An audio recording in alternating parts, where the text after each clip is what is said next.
There's a lot of people who are struggling right now who had businesses that relied on in-person interactions, like whether it was a fitness instructor going to teach a class at a studio or any of the other areas that were impacted.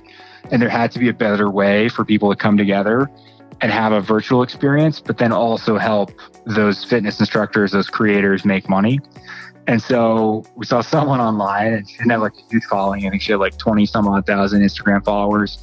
And she had set up this business where she was teaching fitness classes on Zoom, but she was kind of managing the whole process super manually. And she was getting signups and like DMs and text messages and emails. And she was getting payments through like Venmo and PayPal. And the whole thing was super manual. And we said like, hey, let us build something for you quickly that'll help you scale it. And so she went from teaching classes that didn't have that many people in it to one night in the first week teaching a Zoom fitness class with 1,000 people in it, where she charged $5 a head, and it was a 30-minute class, and she made $5,000 in 30 minutes. And so from that moment, we said like, whoa, there's something here, and we can help people build virtual businesses that are really big, and then also in a lot of ways like better than the businesses that they were in before. Hello, everyone. My name is Chris Powers, and I want to thank you for joining me on the Fort Podcast today. This show is an open-ended discussion and journey covering real estate, business, entrepreneurship, and investing. I would love to hear from you by tweeting me at Fort Worth Chris on Twitter. Hey guys, it's Chris. Thank you so much for joining me today on the Fort. I have Tomas Hoyos with me today, who's the founder and CEO of airsubs.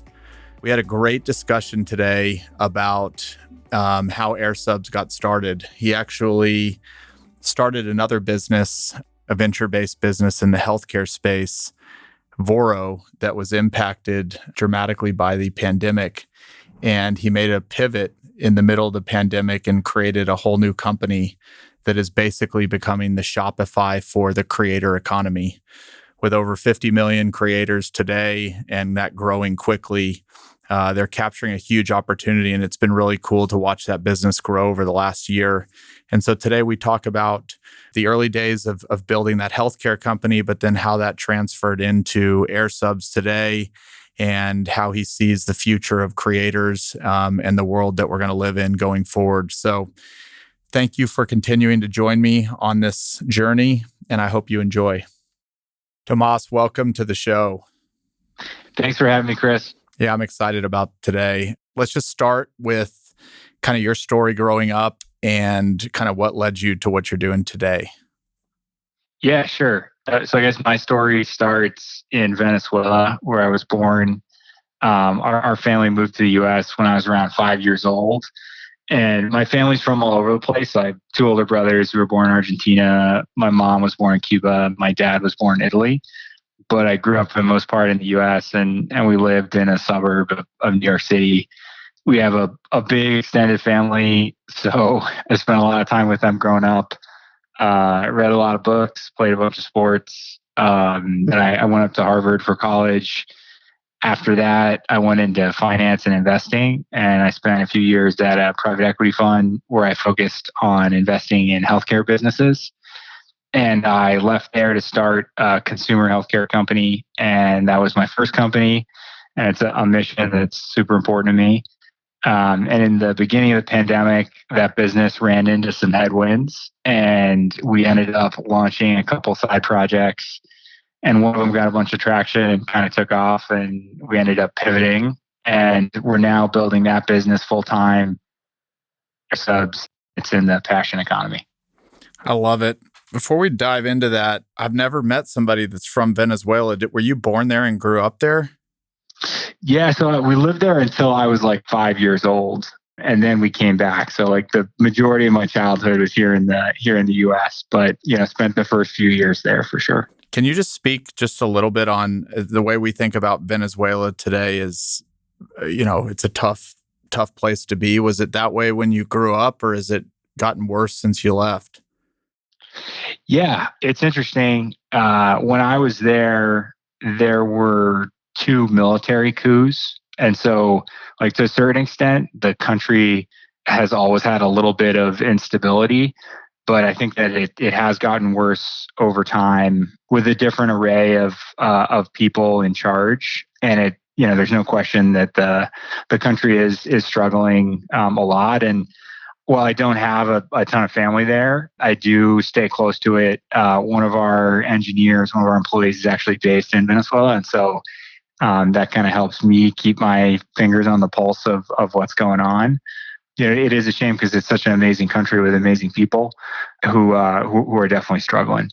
Man, I can't imagine. Well, we met when you were launching your business, Voro, which is the consumer healthcare company you were mentioning. And I remember in our first couple of calls how important the mission of that was to you. So maybe just a little bit on kind of the inspiration behind Voro, why you launched it, and what it is.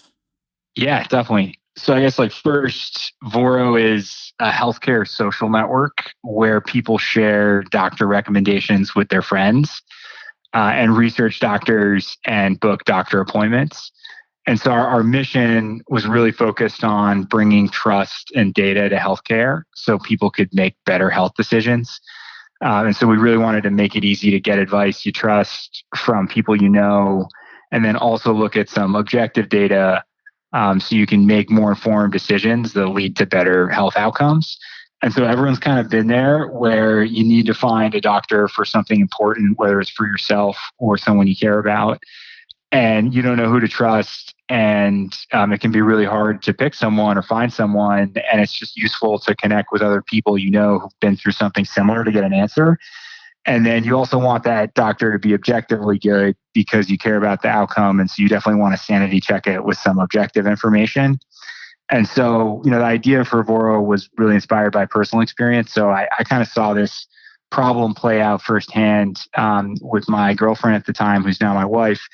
And I kind of saw the power of connecting with other people in and around healthcare in a social way, and then using data to make good decisions. So my girlfriend was diagnosed with a genetic condition called BRCA. And so it's a gene marker that puts you at a higher risk of getting breast cancer.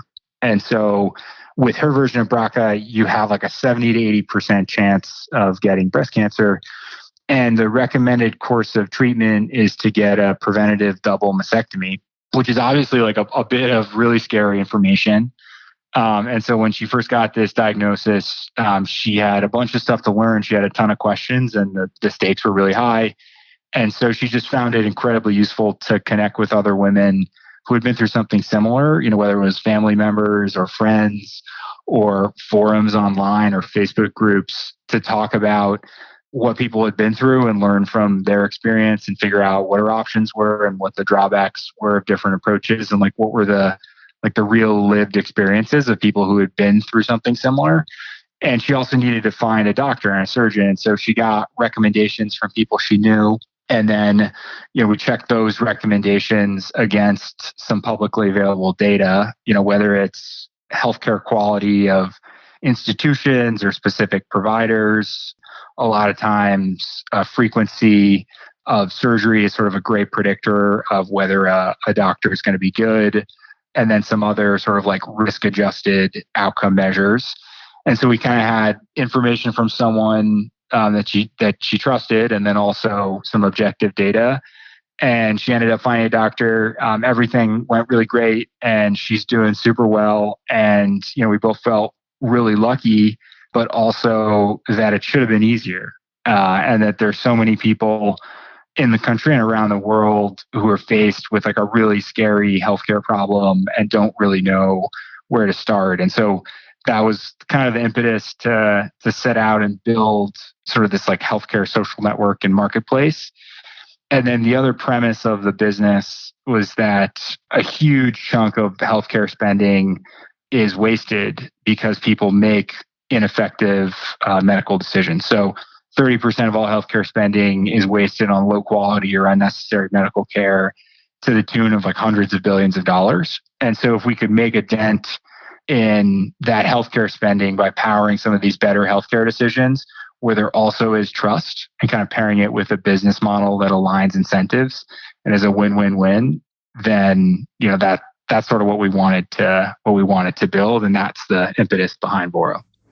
And as all that was going on, and I'm glad to hear that your wife had a successful outcome. I can't imagine what it was like to go through that.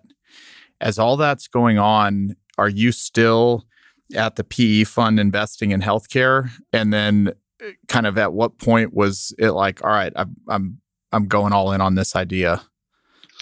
Yeah, well, I mean, it's the kind of thing where we sort of had this idea, we're thinking about it, and we're working on it nights and weekends. And it gets to the point where you just feel yourself being pulled towards something. And if it's the thing that you're thinking about, like in all of your spare time, then you just know that you should be doing it like full bore. And so that was sort of one of the driving factors to push and go start it. Did you bring on a co-founder early on, or were you just kind of building it solo? Yeah, no. So I started it with my co-founder, Drew, who's one of my good friends. I actually grew up across the street from him, and he kind of has his own story about how this has touched his life. And I think we're not dissimilar from a lot of people who started businesses in healthcare, where they go through something that's really difficult as a consumer and then think to themselves like, hey, there's got to be a better way to do this. Yep. Okay, so you get going, you raise venture capital. That's how we met, got to invest in Voro, and then you're taking off. And I think you had about a year before the pandemic hit. The pandemic hits, and what happens? Why did the business suffer from the pandemic? And we'll get into what happened after that. Yeah, so we had a bunch of traction. We raised some money, and then the pandemic happens, and the company is sort of deeply affected by it. So, like as an example, our monthly active users decreased by like 70%. And so what was really driving that is that people were deferring non-essential medical care. So they just like weren't looking for doctors unless they had COVID. And if they had COVID, they were sort of rushing to the hospital. So you kind of saw a really deep disruption in healthcare and how healthcare was delivered. And we saw in some of our bigger markets, like New York City, for example, doctors were basically just shuttering their offices and not seeing patients, and people were sort of foregoing medical care. So that was kind of like the driving factor of what happened to the business. And we knew that the business would bounce back because there's still like a huge demand for people making better health decisions and like wanting advice from people they trust. But as a company, we're pre-revenue and monetization was sort of a ways off, and we'd be in trouble if we didn't do anything. And so, we talked to one of our investors, Mike Maples, who encouraged us to test out some different ideas. I remember he had a call with a bunch of different founders, just kind of checking in to see how we were doing. This was in March, like as sort of the world had just been flipped upside down, and it felt like the world was on fire. And there was a bunch of people on that call. One of them was Abe Shafty, who from IRL, who I know you had on the pod recently, who's awesome. That was a great episode. And he just sort of like encouraged people to take a step back and understand that this would sort of be like a much more durable shift than anyone had really anticipated, and to take steps to test things out or at least think about things differently. Because I know that there was a lot of people at the time in March who were saying, hey, the world's going to flip back to normal in June. And Mike was kind of pressing it to say like, hey, things are going to be very different for the foreseeable future. So think about kind of like position the business in such a way that you're able to sort of ride out this storm. And so one of the things we did is we took a couple of days and just decided to launch some different things, basically like get back to our roots and like build a few products and launch them. And we wanted to pick products that were uniquely enabled by the pandemic. And so we built a prototype of an idea in like 72 hours. We time boxed it and gave ourselves a short period of time and decided to launch it. And then in the first week, we helped someone earn over $60,000. And so we said like, hey, wait a second, there is something here. And so I'll tell you like a little bit about that person and like what we helped them do. So like right in March, as the world is flipped upside down, a lot of people were stuck at home. They couldn't physically go into work. Like if you go on Instagram, you'd see all these fitness instructors going live in their Instagram story. And they'd say something like, hey, I'm so excited that we're going to do a workout class here on Instagram Live. I'm so bummed that I can't see all of your faces, but I'm glad that we're getting together and doing something normal. Hey, this has been a really hard week for me. Like I just got furloughed from my job. So in addition to like doing this class together, if you're willing and able, why don't you hit me with a donation? Here's my Venmo handle. And so we saw that and we kind of figured like there's a lot of people who are struggling right now who had businesses that relied on in-person interactions, like whether it was a fitness instructor going to teach a class at a studio or any of the other areas that were impacted. And there had to be a better way for people to come together and have a virtual experience, but then also help those fitness instructors, those creators make money. And so we saw someone online and she didn't have like a huge following. I think she had like 20 some odd thousand Instagram followers. And she had set up this business where she was teaching fitness classes on Zoom, but she was kind of managing the whole process super manually. And she was getting signups and like DMs and text messages and emails. And she was getting payments through like Venmo and PayPal. And the whole thing was super manual. And we said like, hey, let us build something for you quickly that'll help you scale it. And so she went from teaching classes that didn't have that many people in it to one night in the first week teaching a Zoom fitness class with 1,000 people in it, where she charged $5 a head, and it was a 30-minute class, and she made $5,000 in 30 minutes. And so, from that moment, we said like, whoa, there's something here. And we can help people build virtual businesses that are really big, and then also in a lot of ways like better than the businesses that they were in before. So do you think of airsubs kind of as like a Shopify for the creator world or the influencer world, or how do you describe it? Yeah, exactly. So we're building like the business infrastructure for the world of creators. And at a simple level, we make it easy to teach what you love and earn money. So most of our customers are creators who are using airsubs to launch online schools and host virtual classes and events. And so an example would be fitness instructors who are teaching workout classes, or food bloggers who are teaching cooking classes, or meditation teachers who are teaching meditation classes. And airsubs it's a tool that streamlines all the administrative work so you can focus on doing what you love and earning money. And then we also make it really easy to generate recurring revenue through memberships. And so we're kind of combining the virtual world with virtual events with a subscription business model that's powering these SaaS businesses for creators. And so like one question is like, why now? So like, why is this the right time for a business like this? And obviously it's set against the backdrop of the pandemic, like a once in a lifetime event that changes everything about our lives and how we live and how we work and who we see and honestly like who we are and what's important to us. But it also has this huge impact on the economy with some clear winners and losers, and whole industries are flipped upside down. Like fitness specifically, there's 500,000 fitness professionals in the country, and over 50% of them are furloughed or laid off between March, April, and May. And so if you put yourself in their shoes, you have the rug pulled out from under you.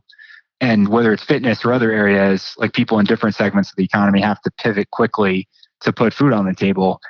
And at the same time, it's never been cheaper to start a company. You have tools to build a website or an e-com store, or accept payments, connect with people online in a way that you've never had before. It's just never been cheaper or easier to start a company.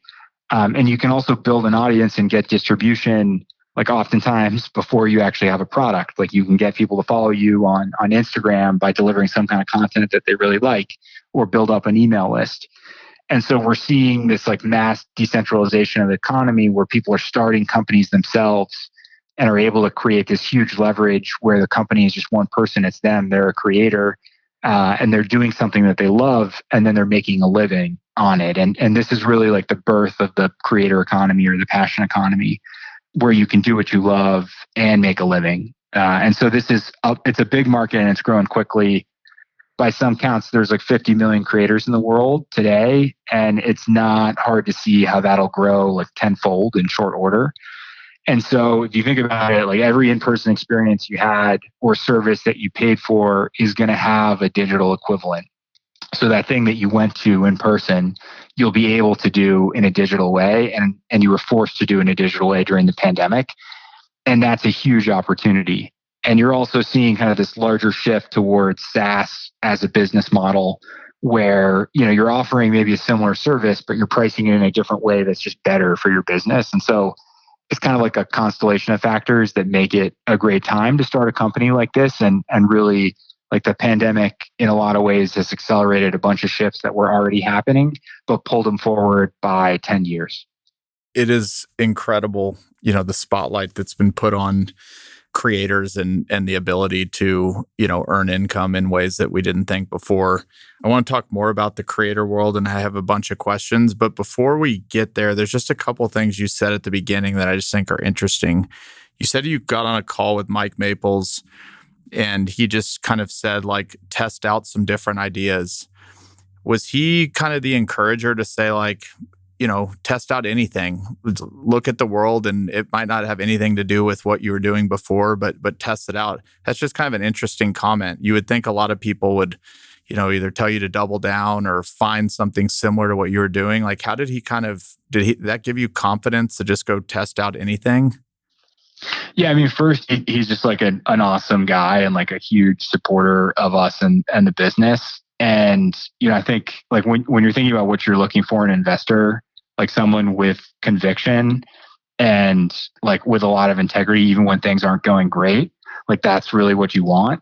And, I think the other part of it is that he's probably seen some really successful pivots. So, like, I think he was one of the first investors in Twitter, which was like a pivot from audio, and like same kind of story with Twitch, and to a lesser extent, but still true, Lyft. So he's kind of like seen these stories, but he's just like a really cool customer. And yeah, I think that was part of it. I think we realized that we definitely like had to test some different things out, just because of the new reality of the world that we were in. But for sure, like, that kind of support is huge, from people who've put who are betting on you. And it's like, you don't really forget the people who bet on you early, and also the people like who don't bail when things are going hard or when there's some kind of dislocation or disruption. And so was your kind of mandate to the team like, hey, let's spend the next couple of weeks just, reading, looking at everything going on, and, everybody bring your best idea to the table? You mentioned that 72-hour time box. Like, how long did it take you to get to the airsubs kind of idea after that call? Yeah, well, I think we had sort of been like seeing stuff happen in real time, and we're like kicking around ideas, but like from concept to building to launching was like just a couple days. Like, we basically said, let's build some stuff that we think is kind of uniquely enabled by the pandemic, and then get it into the market so that it's actually helping people and solving a problem. And then we saw that was sort of like the clear winner of the things that we launched. And in that 72 hours, are you building like on it, like basically with no code, or are you coding it all out? Yeah, so it was like a great lesson in the virtue of no code. So we hacked together a bunch of different tools, and we used like Webflow, and then had like a couple of other APIs that we plugged into it, to enable things like payment and scheduling and Zoom and that kind of stuff. So it was definitely launch it quick and dirty, which was like a great forcing function, and honestly is what made it successful. Yep. And then that first customer you said was just somebody that you had somebody had been following on social media, and y'all just reached out to them with a solution to help them kind of monetize what they were doing. Yeah, exactly. I mean, she was already doing some of these classes, but was like clearly doing it in an inefficient way, to the point where she wasn't able to fully capture the opportunity around her because she was using bad tools. And so we just knew that if we streamlined her workflow and gave her something that helped her scale, that it would make her life easier, and then also just generate a bunch of revenue that she was leaving on the table. But like at a higher level, like if you think about that market, the fitness market, it's clear that people who used to work for big brands were dramatically under monetized. So if you were a Barry's Bootcamp instructor who was sort of the driving force behind people showing up and taking class, and you were able to build an Instagram following of 15,000 people, 20,000 people on the back of the fitness content that you were creating and the fact that you were teaching in the studios, like you were creating much more value for the company than you were receiving. And so you could actually take this audience that you've built, and like these these connections and this community and build your own virtual fitness studio where the economics are like very much more in your favor. You can teach in a Zoom room or in any kind of sort of virtual setting where you can now have 50 people, 100 people, 200 people, 1,000 people. And you're just physically constrained in sort of the old world where you have to go into a studio. Like you can only fit 30 people in a yoga room, for example. And so the economics of the business, like one, just because you can scale it dramatically, you can reach people all over the world. But then two, like you can pair it with a business model that really accrues to your benefits. You can launch a membership and sell a subscription and generate, recurring income, which is super steady and gives you a ton of freedom and really lets you kind of like bank on having this business for a while. And it's clear that, some of the world is going to go back to normal post the vaccine, once you're at herd immunity. But there's a whole chunk of people who actually prefer this model of working out, doing cooking classes, consuming this kind of content, where you can do it from your home. You can do it as a quick hitter. It's priced differently. Or if you're in like a random town in America and you want to work out with a fitness instructor who's only physically located in New York City, like you would have had to have flown to New York to access that before. Whereas now you can kind of do it from the comfort of your own home. So it is revolutionizing like how people discover and consume experiences. I think the world's going to end up being a hybrid of virtual and IRL, in person. The market is just so much bigger than we ever imagined because every day that we spend, there's sort of a new use case. There's like someone who's getting people together for a virtual event or teaching a certain kind of class that we had never considered. And it's just clear that people are super creative. And in this new world where you can launch a virtual business and acquire customers and deliver a service that people really value, you can do it yourself and you can do it with it's still going to take a lot of hard work, but you can build this really meaningful, lucrative business that also fulfills like a passion of yours. You mentioned these new use cases. You've mentioned cooking and you've mentioned fitness. Can you dive a little deeper on some of the crazy use cases or other type of influencers or creators that are using the platform now? Yeah, I mean, I think we've seen sort of like a broad set of use cases in different areas, but it's not hard to imagine like many different categories that are going to be increasingly interesting. But like the ones that are total no-brainers right now, like fitness, cooking classes, meditation classes. People are launching all kinds of like business education classes for the food bloggers specifically, just to kind of give you a sense. There's people who are doing cooking classes. They're charging $30 a class and they have, a few hundred people attending the classes. And so it's set up these businesses where you can earn an extra, 50 grand, 250 grand, to 500 grand a year doing these virtual cooking classes. And before, those business models were reliant on driving eyeballs to food blogs so you could sell ads and make money through banner ads. And that's sort of a very lucrative way to earn revenue, but you are really reliant on SEO and search and people finding your recipes through Google. And so I think a lot of people, the meta comment is that a lot of people are seeing this virtual business as a way to sort of supplement their income where they can still retain all the stuff that they were doing before. But now they can make money on the side, like as a side hustle or as something that kind of evolves into a full-time hustle, but it complements what they're already doing. Yep. So you could have people that are doing like, woodworking or, how to do a painting or basically anything where people can watch a video and kind of follow along.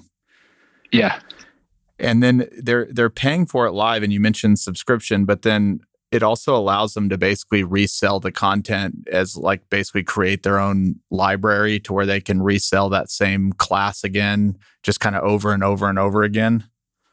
Yeah, exactly. So you can record the classes and then upload them to a video library that you can sell access to on a pay per stream basis or through a membership. So like, for example, if you're a fitness instructor and you teach, one class format, you can record it and then put it up on demand so that someone can watch it later in the night or the next day or the next month when it's more convenient for them.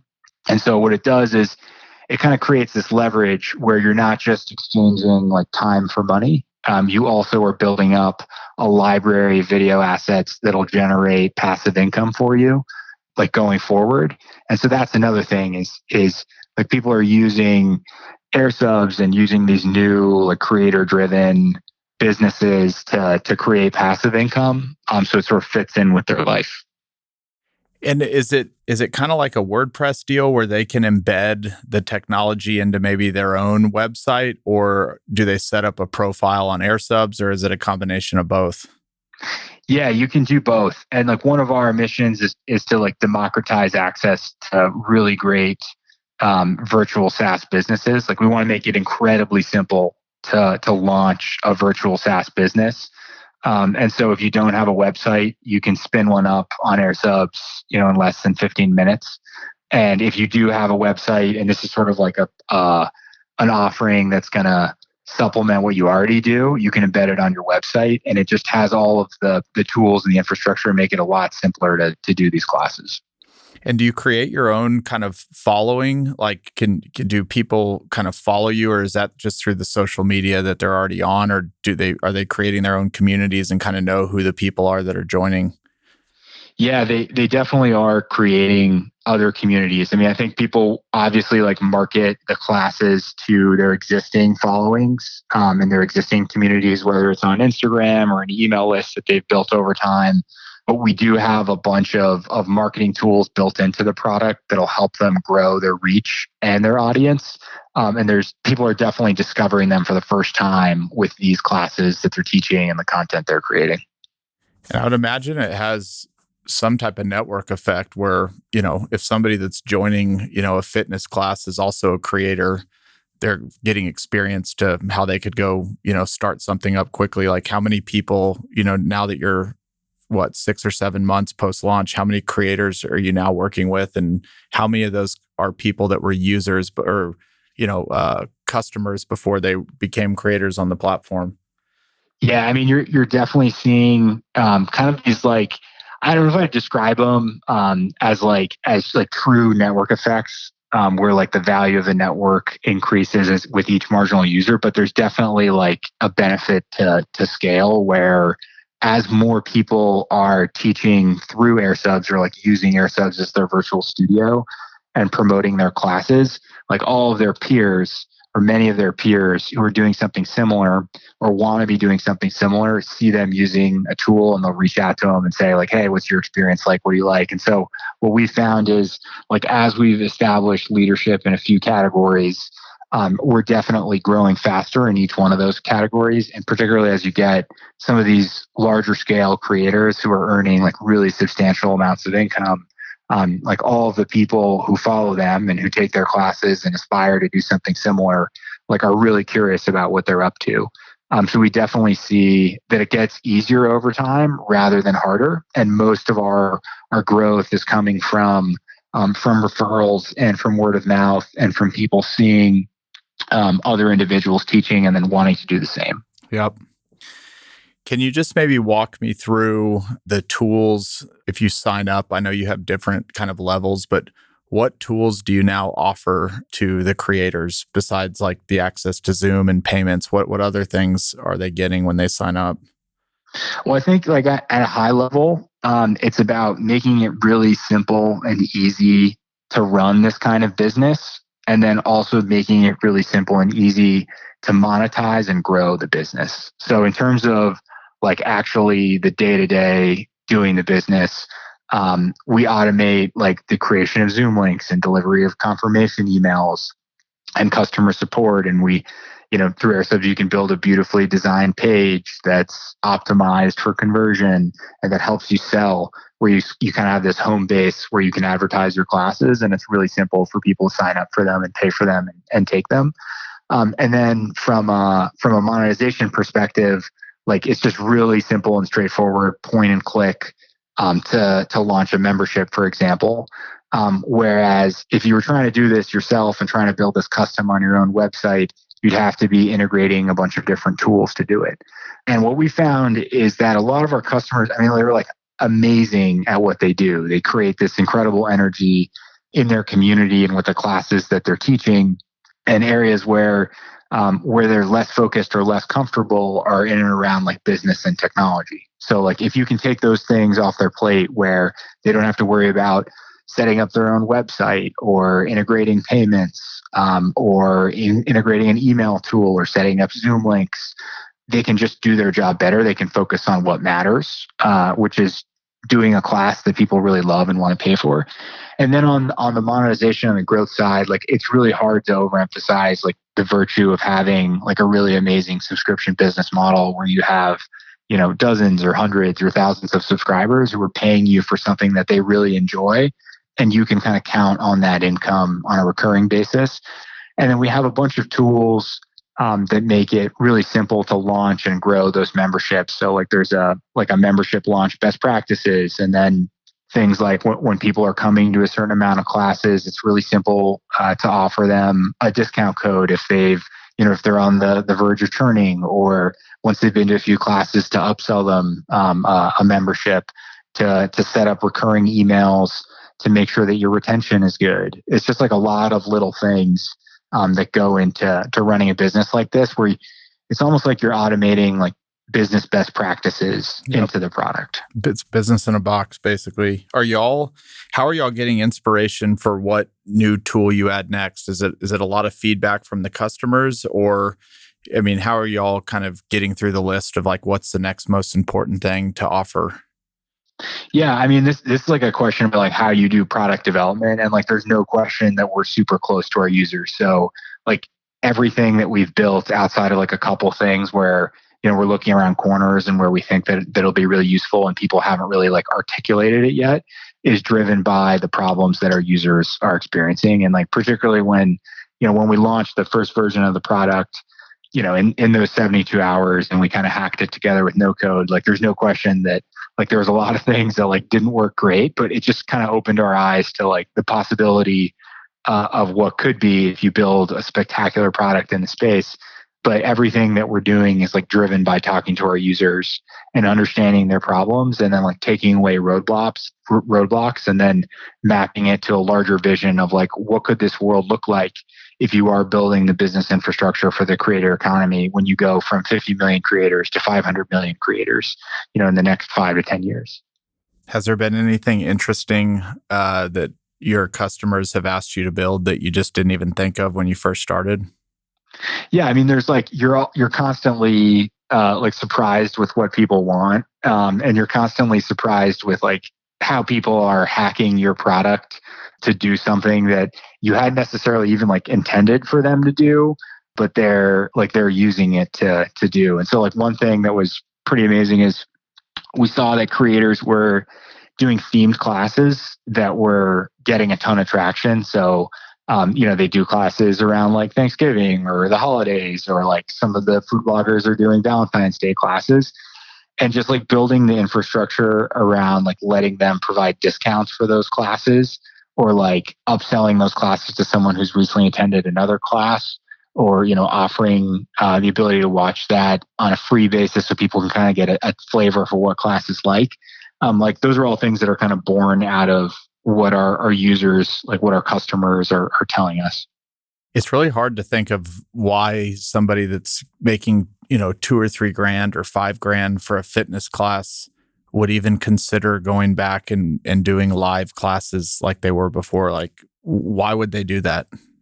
Yeah, I think it's sort of a spectrum. Not everyone is like doing that kind of traffic. And I think like one of the great challenges that the creator economy and the businesses that operate in it that are creating, tools for creators, is to help creators scale and kind of get to product market fit, faster. Because there are some people who aren't necessarily knocking the ball out of the park, but if you can give them the tools to grow this into a business that they can rely on, like that's when you've made something like incredibly magical. But for the people who the economics of their business are like much more favorable to what they were doing before, like, yeah, there's no question that they're going to stick with it, at least in some capacity, because it's easier for them. Like they don't have to travel. They're making more money and it's theirs. And they've caught this like entrepreneurial bug where they're building a business and they're so they're so happy to be doing it. And it's just this like great sense of adventure that they're going on. And so like, that's one of the things we talk about all the time is like launching entrepreneurs and like supporting them as they grow these businesses. And like, we're constantly in awe of people taking the leap to build a 100% virtual business and then turning it into something amazing. So one of the fastest growing, obviously, apps, social networks is Clubhouse, where basically, people can just join in on, I guess, what they call the dinner table conversation. But they haven't really found a way for people to kind of monetize those conversations. There's obviously a lot of attention being put on it. How do you think about that? I mean, you and I have talked, even with this podcast, on how you might be able to monetize like a live podcast. Do you think Clubhouse turns on a paywall where people can charge to be listened to, or is that an opportunity for y'all to, maybe work with Clubhouse to make those more something where people can earn by chatting? Yeah, I mean, I think at a high level, Clubhouse like has the right priorities, which is how do you build a spectacular product that people love and that grows virally with people inviting their friends to it. Because if you're building something in and around social, like it has to be centered around an amazing product that's growing virally, like of its own accord, without you doing any kind of paid acquisition or sort of supporting it with ad spend. And so I think they've just nailed an amazing form factor, which is audio, like ephemeral audio, and they've built a really simple app that brings amazing people together. And they've been really thoughtful about like how they grow the network and like how they created, some FOMO around the launch, and how they've partnered with their lead investor to have like really amazing people leading conversations that are a great hook to bring people into the app. And so I think they've done the right thing, which is being super focused on the product and letting that speak for itself, and just like really nailing the user experience. And that's driven a ton of their growth. And then, historically with a lot of these social apps, you've seen like basically build the network and then figure out how to monetize it later. And I think that's created some issues for larger scale networks, where they end up choosing a business model that isn't necessarily like perfectly aligned with the user.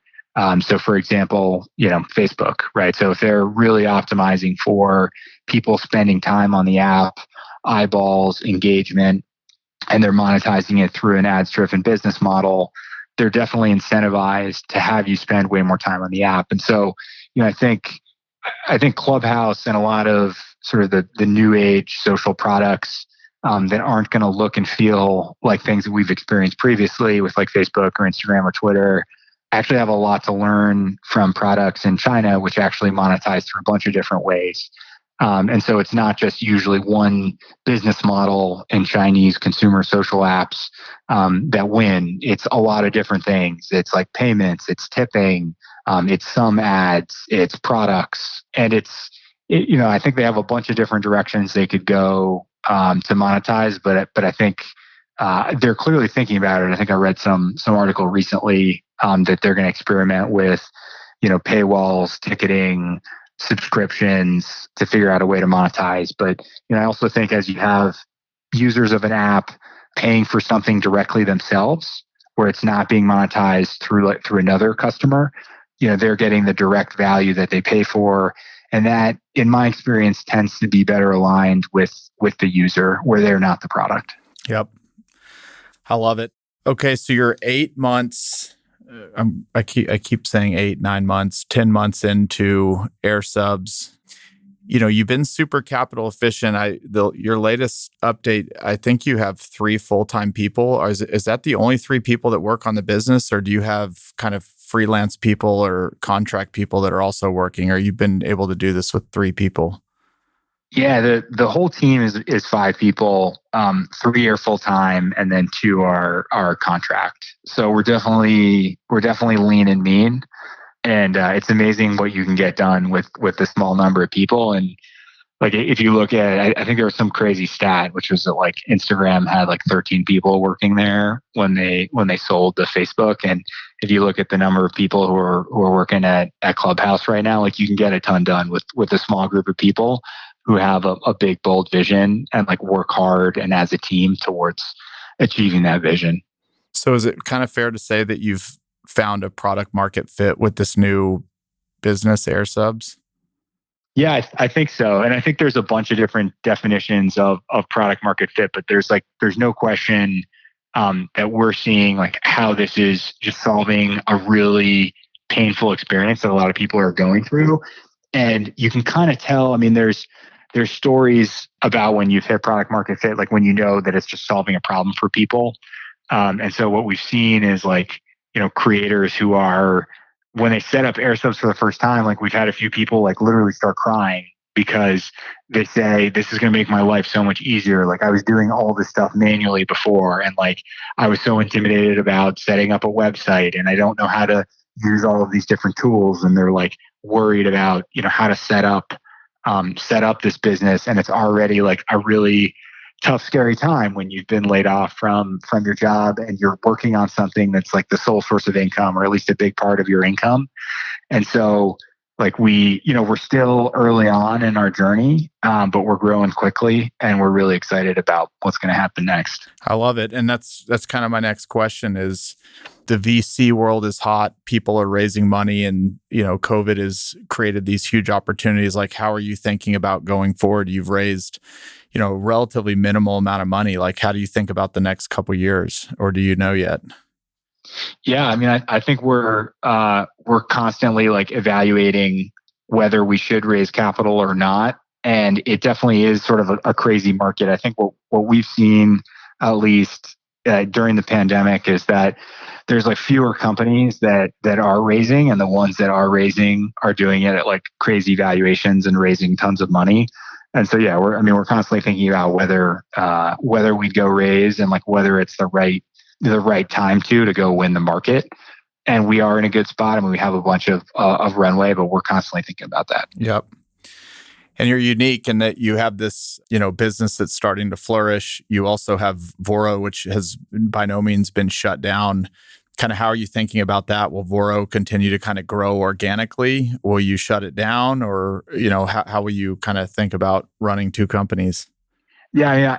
It's kind of funny that business has bounced back, and there's tens of thousands of people who use it every month to research doctors and find them. And so it is kind of like funny where we haven't paid as much attention to it because we've been laser focused on airsubs now that we pivoted and that the business has bounced back. But we kind of view it through the lens of optionality at this point, where we don't want to focus on two things at once. We just want to divert all of our attention, and we're laser focused on airsubs, but obviously like the Voro mission is very near and dear to our heart. And we care a lot about it, but we kind of see that more through the lens of optionality, and we're going to continue to let it grow. Is the team that you're working with, are they fully remote, or are y'all all in New York and work together in an office, or how are y'all distributed? Yeah, we're fully remote, and there's, people all around the world. So, we have like 3 people here in the US and then 3 other people around the world. And are you thinking there's any need to hire anytime soon, or you can kind of keep with the same team for the next leg of growth? No, I mean, I think we're constantly thinking about growing the team. Like, again, I think our view is like, you want to be super nimble and small and fast, but there's no question that, at some point we're going to consider growing the team. And you mentioned Mike Maples, who's, a prolific VC. He's been involved in some of the biggest companies of our kind of time. And maybe not just speaking to him, but you have a lot of great investors in your kind of cap table. Is there anything you would say on, what a great investor, or what, if we want to talk about Mike, has done for the business that maybe you just weren't expecting out of an investor? I think just generally, what we look for in investors are, people who have a high degree of conviction and like believe in the vision. And I think that sort of lends itself to people who are independent thinkers, and who are going to behave like really well when things aren't going great. And I know, I mentioned that Abe Shafty was on your podcast recently. I think he said like the exact same thing about Mike on that podcast, which is like, what you really want to know is like how people react when things aren't going great. And so we look for like independent thinkers who have a high degree of conviction, are on board with the mission, and are just really good people who will stick with you and kind of bring a diverse array of perspectives to bear. Yep. All right. I have some personal questions, if you don't mind getting personal for a second. Yeah, let's do it. I loved just how we started with a family from Venezuela, Argentina, and Cuba. My question is there like a childhood experience or something that you remember vividly that kind of shaped or sent you on a different trajectory in life that happened kind of early on? Yeah, I mean, I think less so maybe a singular event and like rather like a person. So I think like someone who I've always admired is my grandfather. And like really what he taught me is to like fight for what you believe in. So like my grandfather and my mom and all of her siblings fled Cuba right around the time of the Cuban Revolution. And my grandfather like believed so strongly like in the virtue of democracy and how Cuba should be a democracy that he went and did something crazy, which is he fought in the Bay of Pigs, and they landed on Cuba and tried to take the country back from Fidel Castro. And after they lost and he was thrown in political prison, Castro kind of did this like sham trial where he brought all of the political prisoners into a stadium in Cuba, and he tried to force them to recant in front of a microphone in front of thousands of people in the stadium, and then it was publicly televised all around the country. And when my grandfather went up to the microphone and they told him to recant, he said no, and that he believed in freedom of the press and freedom of the people, and that he would never like subscribe to the country that they were building, like even at the risk of his own life. And so it kind of like taught me that you got to fight for what you believe in because it matters, and even when it's not easy to do that. And so I think that's like someone who sort of changed the way that I think about things. That's something that kind of jumped to mind when you asked. That gives me chills, dude. Wow, I've asked that question a few times. That gives me chills. Can you say at all what happened after that? Yeah, so so they threw him back in political prison, and eventually my family was able to ransom him back to the U.S. And he made it back, but I think that stuck with him. I grew up with him in my life when I was younger, and at some point he passed away. But he was sort of this like huge figure in our family because he just was this amazing person. And so I was, while that was like a really difficult time for the family, like he was able to be a part of all of our lives after that. And so it ended up like that, where he came back. Dude, I love it. Thanks for sharing that. What's the best advice you've ever received? The best advice that I got was to take a risk and leave something secure. So basically I had, when we left to quit our jobs and start Voro, it is sort of this like moment in time where it feels like a huge risk and it feels like a really momentous decision. But in retrospect, it's like the best decision that I ever made. And so like all the people who had done something similar and said like, just go do it. You're going to be, if you want to go do it, like go do it. If you feel drawn to it, go do it. Like that's sort of the best advice that I've gotten. Yep.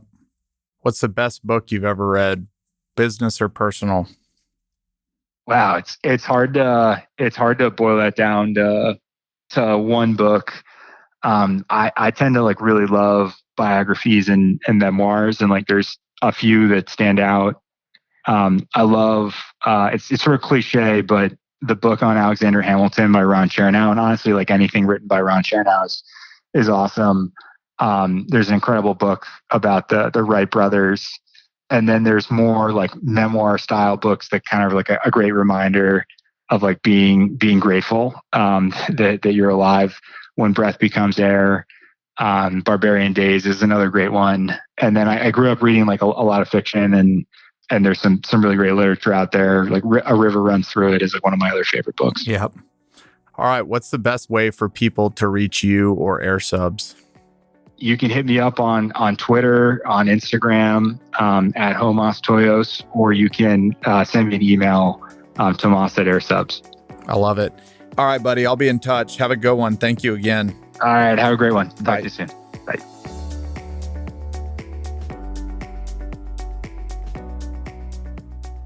Hey everyone, it's Chris here again. Thank you so much for joining me on this journey. If you enjoyed the show, please subscribe to us on Apple Podcasts, leave a 5-star rating, or write a quick review. Thanks again, and I'll see you on the next episode. Chris Powers is the founder and CEO of Fort Capital LP. All opinions from Chris and guests of the Fort podcast are solely their own and do not reflect the opinions of Fort Capital LP. This podcast is for informational purposes only and should not be relied upon for real estate or investment decisions. The Fort with Chris Powers is produced by Straight Up Podcasts.